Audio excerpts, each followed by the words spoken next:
Me ardhjen e stinës së pranverës është rikthyer edhe një nga problemet më shqetësuese për zonat rurale dhe pyjore, ai I zjarreve. Djegja e barishteve të këqija në tokat bujqësore apo në livadhe e deri në pyje vijon të mbetet një nga shkaqet kryesore të aktivizimit të vatrave të zjarrit, të cilat në shumë raste dalin jashtë kontrollit të banorëve dhe përhapur me shpejtësi drejt të sipërfaqeve pyjore. Një rast I tillë është regjistruar të shtunën në masivin pyjor të vendit të quajtur Suka e Maunzit në njësinë administrative Kolsh, bashkia Kukës. Në një terren të vështirë malor, 8 punonjës të detyrisë bashkiake të mbrojtjes nga zjarri dhe shpëtimit Kukës, të mbështetur edhe nga një mjet të zjarrfikës, kanë punuar për disa orë për vënien nën kontroll dhe më pas shuarjen e flakëve të cilat u favorizuan edhe nga era. Sipas informacioneve paraprake, zjarri përfshiu një sipërfaqe të konsiderueshme pylli me barë të thatë, shkure dhe lëndë të drusore, kryesisht lis.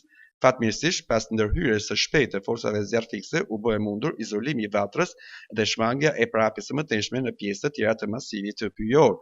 Ky konsiderohet si rasti I parë për këtë vit I një zjarri në masivet e larta pyjore të Kukësit, çka ngre edhe një shqetësimin për rrezikun që paraqet pakujdesia apo zjarrvënia në këtë periudhë të vitit.